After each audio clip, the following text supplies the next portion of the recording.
Hello friends, आप सभी का के आयुर्वेदा क्लासेस में स्वागत है।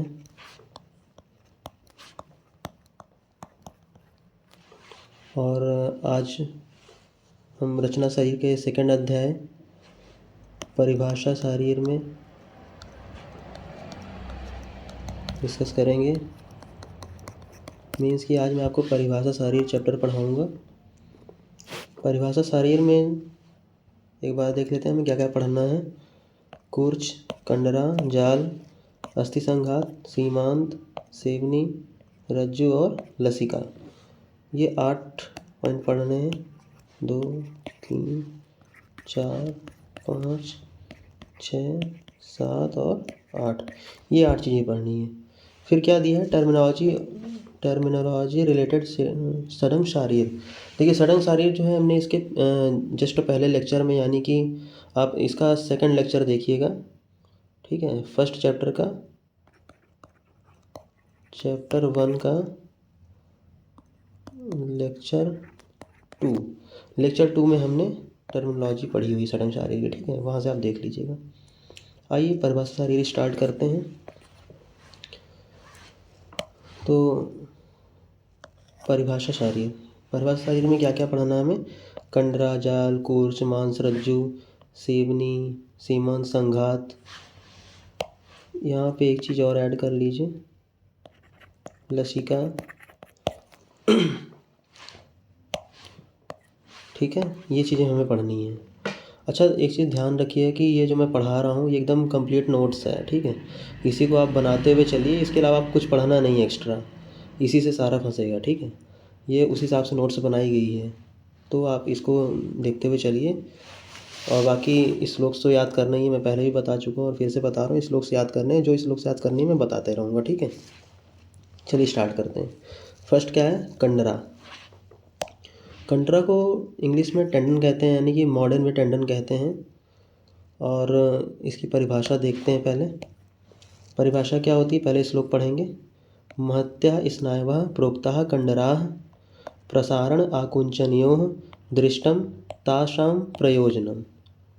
मीन्स कि अंगों का संकोच विस्तार करने वाली बड़ी स्नायु को कंडरा कहते हैं, ठीक है। कंडरा मैंने क्या बताया, टेंडन। अब टेंडन का क्या बोला है, अंगों का संकोच। ध्यान दीजिएगा इस वर्ड को। संकोच मतलब क्या होता है, सिकुड़ना। संकोच का मतलब क्या होता है, सिकुड़ना।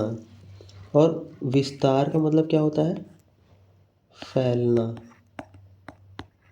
क्या होता है, फैलना या खोलना, ठीक है। फैलना या खोलना।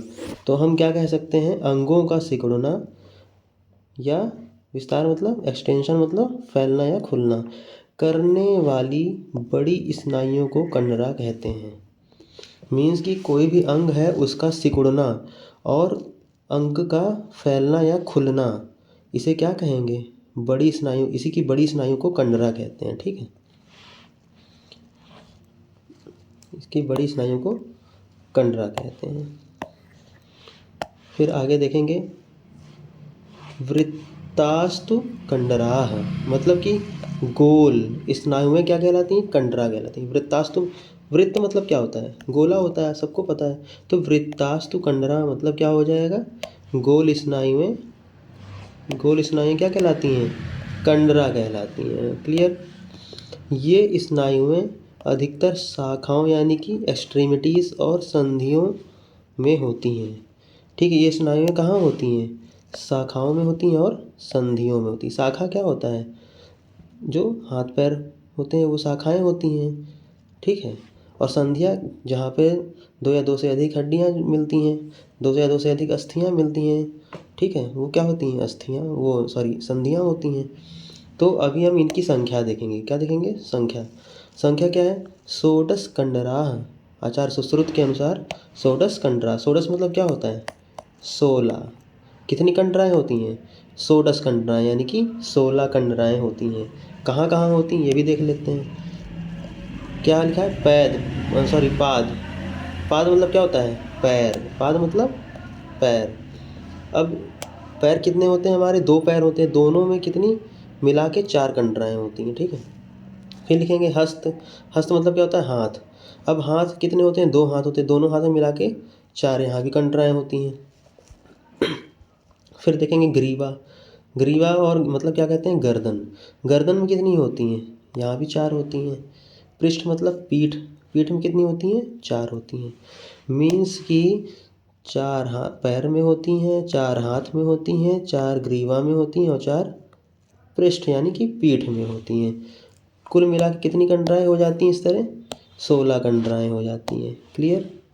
अब 16 कंडराओं को देखते हैं कैसे। 4 4 8 4 बार 4 16, टोटल हो गई 16 कंडराएँ हो गई। तो इसका एक बार हम और देख लेंगे, जो बना हुआ है बॉक्स। बॉक्स में देखेंगे 4 पाद हो गई, 4 हस्त हो गई, 4 ग्रीवा हो गई, 4 पृष्ठ हो गई, यानी कि सारी मिला के कितनी हो जाएंगी, 16 कंडराएँ हो जाएंगी। क्लियर, 16 कंडराएँ हो जाएंगी। अब इसका एक डायग्राम भी देख लेते हैं। देखिए यहाँ पे लिखा हुआ ना कंडरा का फंक्शन, क्या लिखा है, मांसपेशियों बलास्यो अवष्टाभ्य देही नाम प्रसारण। ध्यान दीजिएगा ये लाइन, देखिए अंडरलाइन भी किया है हमने। प्रसारण आकुंचन्यो रंगा नाम कंडरामता, ये ठीक है। अब इसमें क्या लिखा है, to perform contraction and expansion of parts, यानी कि पार्ट का क्या होना चाहिए, कॉन्ट्रैक्शन हो रहा है और क्या हो रहा है, एक्सपेंशन हो रहा है। इन्हीं को क्या कहते हैं, कंडरा कहते हैं। फिर क्या है, carried out by muscles with the help of tendons, ठीक है, टेंडन्स की हेल्प से, ठीक है। अब यहाँ पे आप देख रहे हैं ये क्या हो रहा है, यहाँ पे क्या हो रहा है, ये खुल रही है ना, इनका विस्तार हो रहा है। तो ये क्या हो रहा है, विस्तार हो रहा है। ध्यान दीजिएगा, ये विस्तार हो रहा है। तो ये विस्तार जो होता है उसे क्या कहते हैं हम लोग, देखिए पढ़ाया था ना मैंने अभी, विस्तार को क्या कहते हैं, ध्यान से देखिएगा, एक्सटेंशन। क्या कहते हैं, एक्सटेंशन। और संकोच को क्या कहते हैं, फ्लैक्शन। तो फिर से पहुंचते हैं डायग्राम के पास। तो ये क्या हो जाएगा, ये हो जाएगा एक्सटेंशन मतलब विस्तार। ये क्या हो जाएगा, फ्लैक्शन। फ्लैक्शन मतलब क्या होता है, संकोच। क्लियर, ये क्या है, फ्लैक्शन यानी कि संकोच, और ये क्या है, एक्सटेंशन यानी कि विस्तार। इसे क्या है, कंडरा कहते हैं। चलिए नेक्स्ट देखते हैं। अब आते हैं हम लोग जाल पे। सेकंड पॉइंट क्या हमारा, जाल है। जाल क्या होता है, plexus network of fibres into the body. जाल अर्थात शरीर में तंतुओं का जाल। जाल क्या होता है, जाल से ही समझ में आता है कि जाली, जाल का मतलब क्या होता है, जाली, ठीक है। परिभाषा देखते हैं। परिभाषा में क्या है, शरीर में जहाँ पर मांस शिराएँ स्नायु और अस्थियाँ, 4 चीज़ें होती हैं, ध्यान दीजिएगा। शरीर में जहाँ पर मांस शिराएँ स्नायु और अस्थियाँ, ठीक है, ये 4 सम्मिलित रहती हैं। चारों जहाँ सम्मिलित होती हैं, जहाँ इकट्ठा होती हैं, ठीक है, या एकत्र रहती हैं, उसे उस स्थान को क्या कहते हैं, जाल कहते हैं। भाई जाल का मतलब क्या होता है, नेटवर्क। जैसे मान लीजिए नेटवर्क होता है, तो नेटवर्क कई जगह से एक टावर लगा होता है और हर मोबाइल में उस टावर से कनेक्शन जाता है, ठीक है। हर मोबाइल में क्या जाता है, सिग्नल जाता है। तो वो क्या होता है, जाल फैला होता है। सिग्नल से क्या होता है, जाल फैला होता है। सेम उसी तरह यहाँ पे भी है, शरीर में जहाँ पे मांस होगा, जहाँ पे शिराएँ होंगी, जहाँ पर स्नायु होगी, जहाँ पर अस्थियाँ होंगी, तो ये क्या, इन चारों का जाल, यानी ये चारों जहाँ पे इकट्ठा होंगी। जैसे मान लीजिए ये हो गई कोई जगह, ठीक है, अब ये 4 जा रहे हैं, ये चारों क्या हो रहे हैं, मिल रहे हैं, या इधर से भी कुछ आ गया, इधर से कुछ आ गया और आ गया और आ गया, ये क्या बन गया, पूरा ये पूरा जाल बन गया, ठीक है। इसी को कहते क्या है, जाल। फिर ये मांस शिराएँ स्नायु और अस्थियाँ आपस में इस तरह अनुप्रविष्ट होती हैं कि जहाँ पर इनका संयोग होता है वह स्थान छिद्रित हो जाता है, यानी जालीदार हो जाता है। वही मैंने बताया ना, देखिए ये जालीदार बन गया ना, कि ये पूरा जालीदार बन गया है। तो वही चीज़ बोला यहाँ पे, जहाँ पर मांस शिराएँ स्नायु और अस्थियाँ, ये जहाँ पर आपस में इस तरह अनुप्रविष्ट होती हैं कि जहाँ पर इनका क्या होता है, संयोग होता है। ध्यान दीजिएगा, संयोग हो रहा है, यहाँ पे आके मिल रही हैं, वो संयोग हो रहा है। वह स्थान छिद्रित यानी क्या होता है, जालीदार हो जाता है। छिद्रित यानी जालीदार हो जाता है। क्लियर। अब इनकी संख्या देख लेते हैं कितनी होती है। संख्या कितनी होती है, 16 होती हैं, ठीक है। पहले क्या था, कंडरा, कंडरा में संख्या कितनी थी, 16 थी। ये क्या है, जाल, जाल में संख्या कितनी होती है, 16 होती है यहाँ भी। प्रत्येक मणिबंध और गुल्फ में मांस, सिरा, स्नायु, अस्थि इस प्रकार 4-4 चाल होते हैं। अरे ये तो पता ही नहीं है आपको। मणिबंध क्या होता है, रिस्ट जिसे कहते हैं। मणिबंध को क्या कहते हैं, रिस्ट कहते हैं, WRIST, रिस्ट कहेंगे, ठीक है। ये मणिबंध को क्या कहेंगे, रिस्ट कहेंगे। गुल्फ, गुल्फ को क्या कहेंगे, एंकल। गुल्फ को क्या कहते हैं, एंकल, ठीक है। एंकल जॉइंट जो होता है हमारा, और मणिबंध यानी कि रिस्ट जॉइंट जो होता है, यहाँ पर क्या होता है, 4 चीज़ें आके मिलती हैं, मांस, सिरा, स्नायु और अस्थि। ये चारों मिल के यहाँ क्या बनाती हैं, जाल बनाती हैं, ठीक है। तो इसीलिए बोला गया कि जाल क्या, जहाँ पर मांस, सिरा, स्नायु, अस्थि आके मिलते हैं उसे जाल कहते हैं, ठीक है। अब ये कितने होते हैं संख्या में, 4-4 होते हैं। 4-4 का मतलब क्या हुआ, मणिबंध यानी यहाँ पे है ना रिस्ट जॉइंट, मणिबंध, और ये गुल्फ, दोनों में कितनी हो गई, 4-4। भाई 2 मणिबंध होते हैं ना, 2 हाथ होते तो 2 मणिबंध हो जाएंगे, ठीक है। दोनों मणिबंध में 4-4 होती हैं, टोटल क्या बन जाएगा, 8 बन जाएगा, ठीक है। 4-4 मिला के क्या बनेगा, 8 बन जाएगा। सेम उसी तरह यहाँ पे भी देखेंगे, गुल्फ कितने होते हैं, गुल्फ हमारे कितने होते हैं, ये है गुल्फ। गुल्फ कितने, 2 होते हैं, 2 पैर होते हैं, 2 गुल्फ भी होंगे। तो अब इन गुल्फ में क्या होता है, ये भी देखिए 4-4 होते हैं। 2 पैर हैं तो दोनों मिला के 4-4 हो जाएंगे, इन दोनों को मिला के कितने, 8 हो जाएंगे, ठीक। गुल्फ कितने हुए, 8। अब जब 8 हो गए तो 8 पैर के हो गए, 8 हाथ के हो गए, दोनों मिला के कितने, 16। टोटल कितने हो जाएंगे जाल, 16 हो जाएंगे। क्या हो जाएंगे, 16 जाल हो जाएंगे। आया समझ में सबको। इनकेस मान लीजिए कभी नहीं आता तो आप कमेंट सेक्शन में बोल सकते हैं, ठीक है। आइए इसका डायग्राम देखते हैं। ये देखते हैं पहले गुल्फ का, यानी कि एंकल का देखते हैं, एंकल का लोकेशन क्या है, ठीक है। तो अब एंकल मैंने बताया था, एंकल में क्या क्या चीज़ें रहती हैं, मांस, सिरा, ठीक है, संधि, अस्थि, ये, ठीक है। यहाँ पे 5 चीज़ें दिखा रहा है। तो लेकिन होता क्या क्या है, मांस, सिरा, स्नायु और अस्थि, मांस, सिरा, स्नायु और अस्थि। और जॉइंट्स मैंने आपको पहले ही बताया था, जहाँ पर अस्थियों का मेल होता है उसे जॉइंट्स भी कहते हैं, ठीक है। संधि यानी जहाँ पे अस्थियाँ मिलती हैं, 2 या 2 से अधिक अस्थियाँ मिलती हैं उसे हम संधि कहते हैं, इसलिए यहाँ संधि लिख दिया गया है, ठीक है। बाकी मेन क्या 4 चीज़ें होती हैं, मांस, सिरा, स्नायु और अस्थि। अब आप देखेंगे ये हमारा क्या है, ये हमारा एंकल रीजन है, एंकल रीजन है ना। अब यहाँ पे देखिए ये सारी यहाँ पे मांस, सिरा, स्नायु और अस्थि, ये सब यहाँ पे जाल जैसा फैला हुआ है ना, इस कारण इसे जाल कहा जाता है। यहीं पे मिल रही है, इसलिए इसे क्या कहते हैं हम लोग, जाल कहते हैं, ठीक है। एक डायग्राम और देखेंगे, ये डायग्राम रिस्ट का है, ठीक है। किसका है, मणिबंध, याद रखिएगा ये आयुर्वेद में मणिबंध कहते हैं और रिस्ट मॉडर्न में कहते हैं, ठीक है। अब यहाँ पे भी देखिए ये है ना रिस्ट, तो रिस्ट जॉइंट ये है ना रिस्ट, यहाँ पे देखिए जाल बना ना, कई सारी हैं, मांस, सिरा, स्नायु, अस्थि सारी हैं, तो इसलिए इसे क्या कहेंगे, क्या कहेंगे, जाल कहेंगे, ठीक है। इसीलिए इसे क्या कहते हैं, जाल कहते हैं। ये देखिए ये टेंडन्स हैं, है ना, ये बोन्स हैं, यहाँ पे ये मसल्स हैं, ये आर्टरी जा रही है, इधर से नर्व है। तो ये सारा मिलाकर क्या बना देते हैं, ये पूरा मिलाकर जाल बन जाता है, इसी को जाल कहते हैं।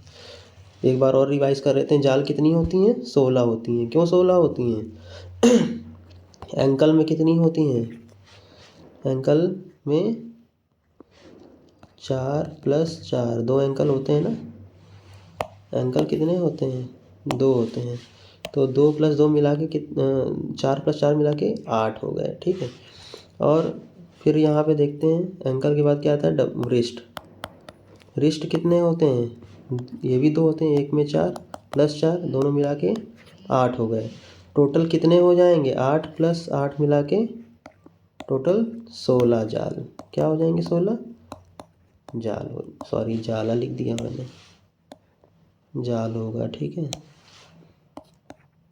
हालांकि जाला तो लग ही रहा है, लेकिन होगा जाल, जाला नहीं पढ़ेंगे हम लोग। नेक्स्ट आएंगे, नेक्स्ट आता है क्या, कूर्च। कूर्च देखिए जो लिखा हुआ ना ब्रश, जहाँ पे ब्रश लाइक स्ट्रक्चर होता है, क्या होता है, जहाँ पर क्या, ब्रश लाइक स्ट्रक्चर, उसे क्या कहते हैं हम लोग, कूर्च कहते हैं। ठीक है, क्या कहेंगे, कूर्च कहेंगे। परिभाषा देखते हैं, आइए। परिभाषा क्या, मांसपेशी, स्नायु, धमनी, शिरा एवं अस्थियों के सन्निपात। सन्निपात क्या होता है, सन्निपात क्या होता है, जहाँ पर क्या हो रहा हो, मिलन हो रहा हो, कई चीज़ों का मिलन हो रहा है। ठीक है, कई चीज़ों का मिलन होता है, उसे हम क्या कहते हैं, सन्निपात कहते हैं। ठीक है, उसे हम क्या कहेंगे, सन्निपात कहेंगे। तो ये ब्रैकेट में लिखा भी हुआ है, मिलने का स्थान। कूंची के समान दिखाई देते हैं, इसलिए उसे कूर्च कहते हैं। कूंची जानते हैं, गांव में कूंची जो होती है, ब्रश जिससे पुताई होती है, उसे क्या कहते थे पहले, कूंची कहते थे। पहले कूंची से ही पुताई होती थी, वाइट वॉश होता था या पेंट होता था, कूंची से ही होता था। ठीक है, तो अब कूंची में जैसे ब्रश होता है ना, तो उसी तरह जहाँ पर मांस, स्नायु, धमनी, यानी कि मांस, स्नायु, धमनी, शिरा एवं अस्थियाँ जहाँ पर मिलती हैं, यानी कि क्या होता है, सन्निपात होता है, तो उस स्थान को हम क्या कहते हैं, कूर्च कहते हैं। क्या कहेंगे, कूर्च। कूर्च की संख्या देख लेते हैं। कूर्च की संख्या कितनी होती है, 6 होती है। कूर्च की संख्या 6 होती है। ठीक है, अब ये 6 संख्या होती कैसे है, ये भी तो बताना पड़ेगा, तो हम बताएंगे आपको 6 संख्या कैसे होती है। देखिए, हस्त यानी कि हाथ, हाथ में कितनी, 2। भाई 2 हाथ होते हैं तो 2 कूर्च होंगे, क्लियर। ग्रीवा कितनी, 1 होती है ना, तो 1 हो जाएगा। पैर कितने होते हैं, 2 होते हैं, तो यहाँ पे 2 हो जाएगा। मेड यानी कि लिंग, यानी कि पेनिस कहते हैं, ये कितना होता है, 1। ध्यान दीजिएगा, आयुर्वेद में पेनिस को मेड कहते हैं, हिंदी में लिंग कहते हैं। ठीक है, इंग्लिश में पेनिस कहते हैं। तो हाथ में कितने होते हैं, 2 कूर्च होते हैं। ग्रीवा में 1 कूर्च होता है। पैर में कितने, 2 कूर्च होते हैं। और मेड में यानी कि लिंग में कितने होते हैं, 1 कूर्च होते हैं। अब इसको बॉक्स में देखेंगे, पाद, हस्त, ग्रीवा, मेड, 2 यहाँ पे, 2 यहाँ, 2 यहाँ, 2 यहाँ, टोटल मिला के 6 हो जाएंगे। टोटल मिला के कितने कूर्च हो जाएंगे, 6 कूर्च हो जाएंगे। आ गया समझ में आपको, एक बार रिवाइज कर लें। कंट्रा कितनी होती हैं, 16 होती हैं। ठीक है, और उसके बाद क्या आया था, जाल आया था। तो जाल कितने होते हैं, जाल कितने होते हैं, 16 होते हैं। ठीक है, जाल भी 16 हो गए। अब उसके बाद कूर्च आ गया था, कूर्च कितने होते हैं, 6 होते हैं, ध्यान रखिएगा। ठीक है, आगे चलते हैं कूर्च के। अब कूर्च का एक बार डायग्राम देख लेते हैं ना। कूर्च का डायग्राम क्या है, पाद यानी कि पैर, यानी कि फुट। पैर में कितने, कूर्च की बात हुई थी, 2 पैर होते हैं, 2 कूर्च होंगे। तो कूर्च क्या बोला था, जहाँ पर मांस, स्नायु, अस्थि, संधि जहाँ पर मिल रहे हैं वो क्या है, कूर्च है। अब यहाँ पे देखिए हाथ, हस्त, हाथ में भी यहाँ पे सारा मिलन हो रहा है कि नहीं हो रहा है, इसलिए इसे क्या बोलेंगे, इसलिए इस स्थान को क्या बोलेंगे, कूर्च बोलेंगे। कूची के समान संरचना दिख रही ना, ये देखिए जाल बिछा हुआ है एकदम कूची के समान, ऐसे ब्रश लाइक स्ट्रक्चर है ना, ये लंबे लंबे। कलर चेंज कर लिया जाए, कौन सा कलर लिया जाए, कौन सा कौन सा,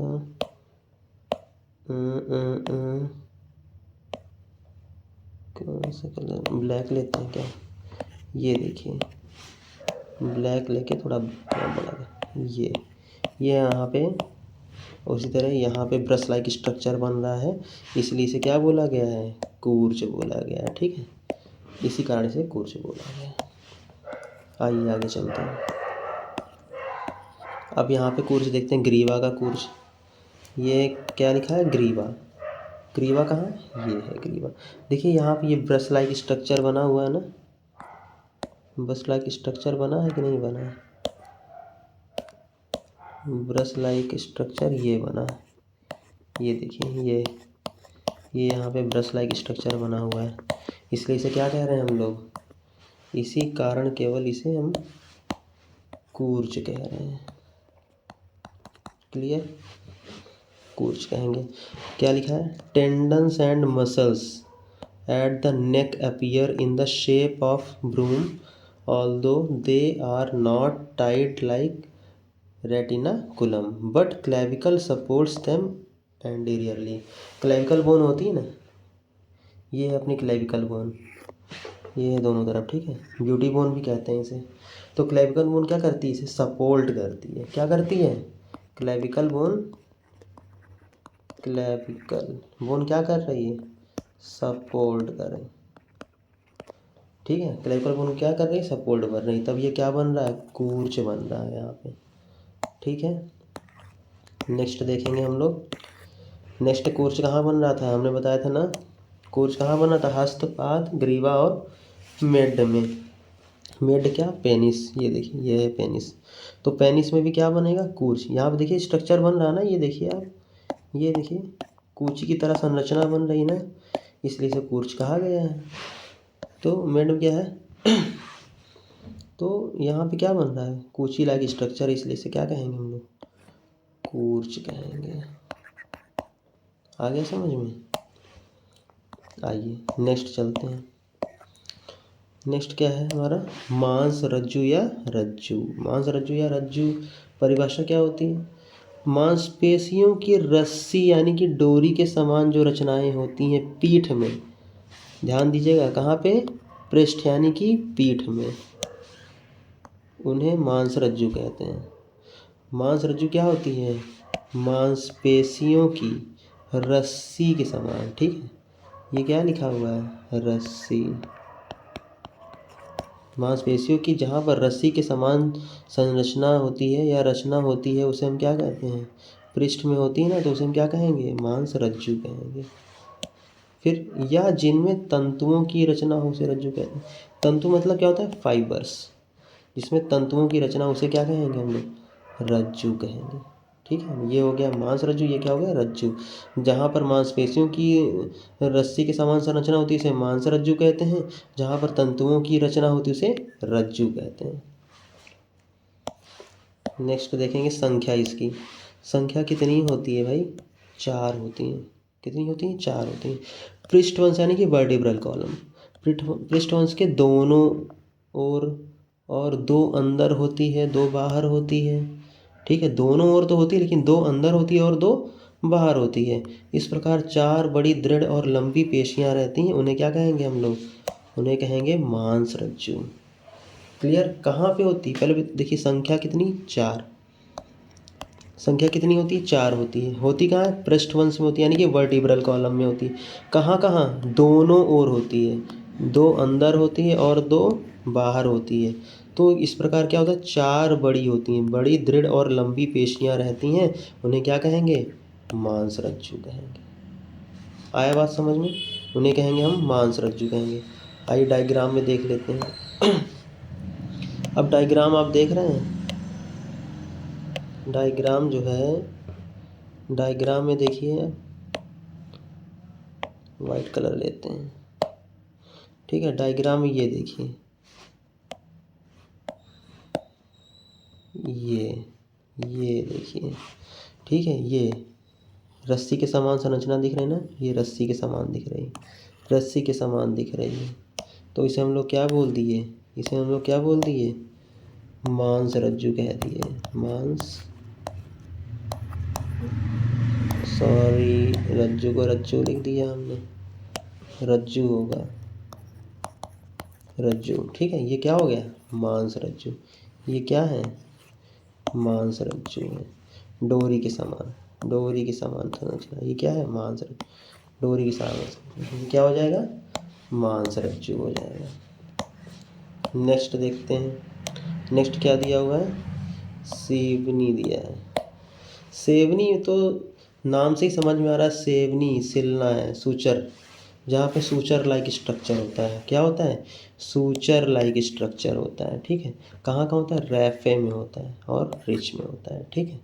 तो रैफे क्या होता है, रैफे होता है मेड में, मेड से रेक्टम के बीच में जो सिलाई वाली संरचना होती है, ठीक है, उसे क्या कहते हैं हम, सेवनी कहते हैं।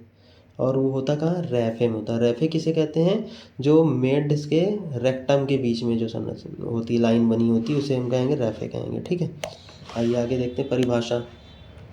सीवन मतलब सिलाई के द्वारा मिलाए हुए भाग के समान जो रचना होती है वह सेवनी कहलाती है। मतलब सीवन क्या होता है, सिलाई के दौरान मिलाए हुए भाग। मतलब जैसे मान लो ये कोई एक भाग हो गया और ये कोई एक भाग हो गया, अब इन दोनों के बीच में जो संरचना है उसको मिलाया गया ना, यहाँ क्या किया गया है, मिलाया गया, दो चीज़ों को मिलाया गया। अब इनके बीच में जो सीवन जैसी सिलाई की जैसी संरचना होती है उसे हम क्या कहते हैं, सेवनी कहेंगे। उसे हम क्या कहेंगे, सीवनी कहेंगे। ठीक है, जहाँ पे सीलन के जैसे यानी सिलाई की जैसी संरचना होती है उसे सेवनी कहते हैं। ठीक, और क्या लिखा है, शरीर में जो भाग परस्पर सीवन यानी सिलाई के समान मिले हुए के समान जुड़े हुए होते हैं वे सीवनी या सेवनी कहलाते हैं। ठीक है, संख्या कितनी होती है, 7 होती है। संख्या कितनी होती है, 7 होती है। अभी 7 होती कैसे है देखते हैं। देखिए मैंने आपको बताया था अभी ना, raphe the space between male genital organ and anus is called raphe, is called raphe. क्या बोला है, जेनाइटल ऑर्गन, ठीक है, एंड एनस, कहाँ पे, बिटवीन में, किस में, मेल में। मेल के जेनाइटल ऑर्गन से एनस के बीच में जो होता है उसे क्या कहेंगे, रैफे कहेंगे। ठीक है, क्या होता है, स्पेस होता है। अब संख्या 7 बताई गई थी, कैसे, सिर यानी स्कल, स्कल में कितने होते हैं, 5 होते हैं, 5 सेवनियाँ होती हैं स्कल में। फिर जीवा, जीवा क्या है, टंग, टंग में जब भी आप अपने टंग को ऊपर उठाएंगे तो उसमें देखिए सीलन की जैसी संरचना होती है। टंग जीभ को ऊपर उठाना होगा, ऊपर वाले तालू पे छुआना होगा तो वहाँ पे क्या हो जाएगा, सीवनी जैसी संरचना होती है, उसे क्या कहते हैं हम लोग, जीवा कहते हैं। जीवा में भी होती क्या, सिलाई होती है यानी सेवनी होती है। शिश्न, शिश्न मतलब क्या होता है, पेनिस, पेनिस मतलब क्या होता है, लिंग, मेड जिसे कहते हैं। तो अब देखिए सिर में कितनी 5 होती हैं, जीवा में कितनी 1 होती है और शिश्न में कितनी 1 होती है। टोटल कितनी हो गई, टोटल 7 हो जाएंगी। टोटल क्या हो जाएंगी, 7 सेवनी हो जाएंगी। ठीक है, अब देखेंगे नेक्स्ट क्या है। पहला, सिर के सीवन अस्थियों की होती है, हमने बताया था अभी आप, सिर में होती है सीवन की जैसे समान संरचना, कहाँ होती है, सिर में होती। ठीक है, इसलिए इसे कहते क्या है, सिर में होती है सेवन, इसलिए कहेंगे सिर की सेवनी। फिर क्या नेक्स्ट लिखा है, जीवा, जीवा की सीवन श्लेष्मल त्वचा की होती है।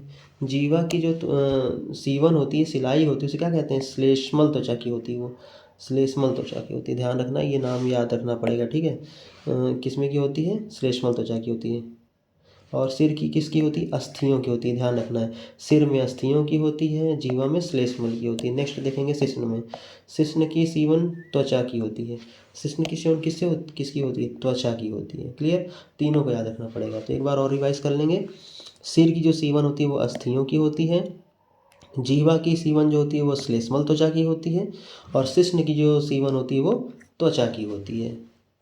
आइए आगे चलते हैं, इसका कुछ डायग्राम देख लेते हैं हम लोग। डायग्राम में क्या है, लोकेशन पहले देखते हैं। अभी बताया भी था लोकेशन में, सर में कितनी होती है, सिर में यानी कि हेड में 5 होती है।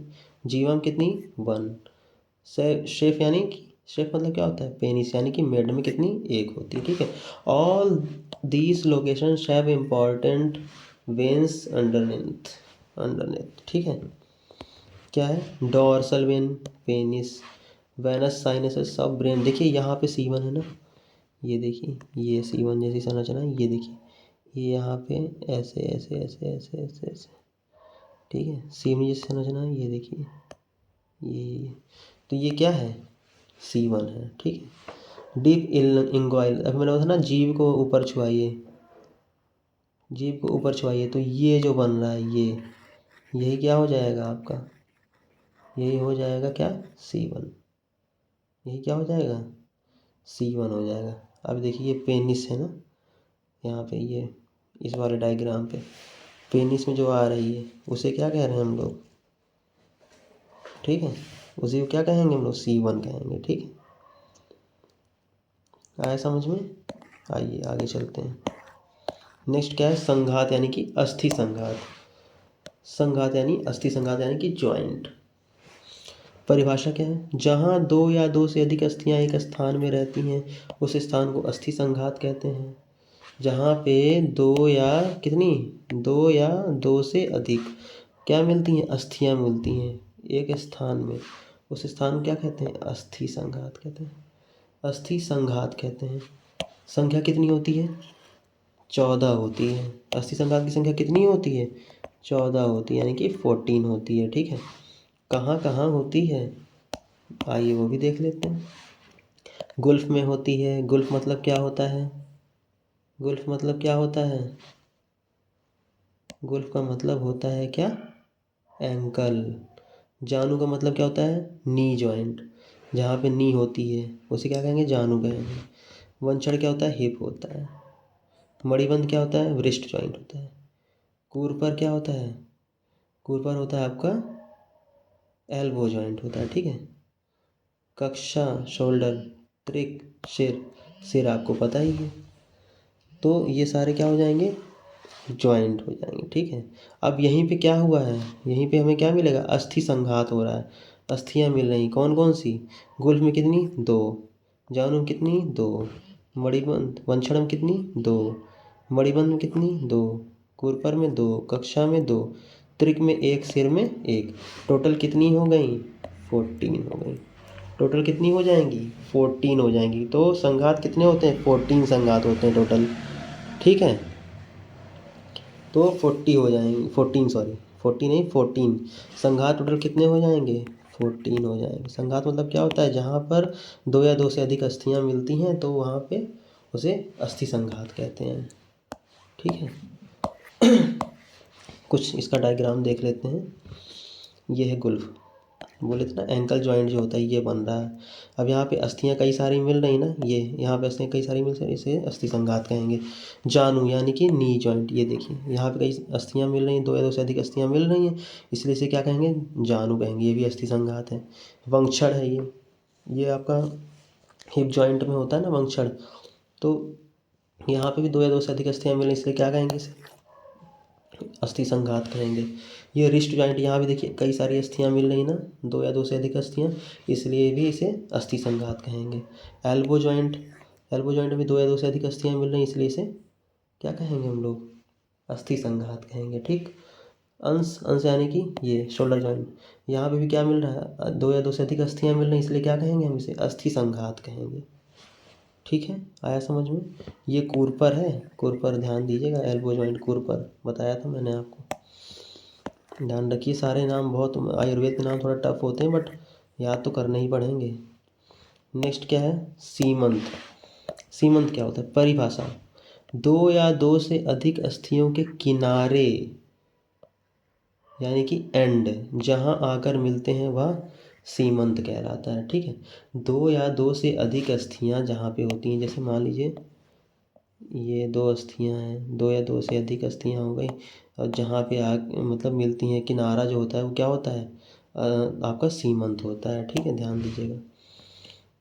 या जिन स्थानों में संघात दो या दो से अधिक अस्थियों का एक साथ जुड़ी होती हैं उस स्थानों को सीमंत कहते हैं। सीमंत भी संघात के समान 14 होती हैं। भाई जब बात हो रही है कि जहाँ पर दो या दो से अधिक अस्थियों के किनारे मिल रहे हैं उसे हम क्या कहेंगे, अस्थि संघात कहेंगे।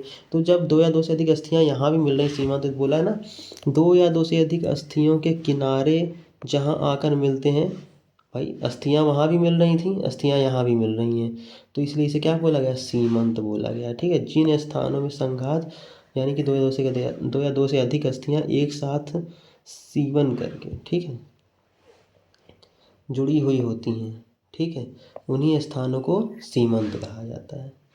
आई बात समझ में। संख्या कितनी होती है, 14 होती है, याद रख लीजिएगा।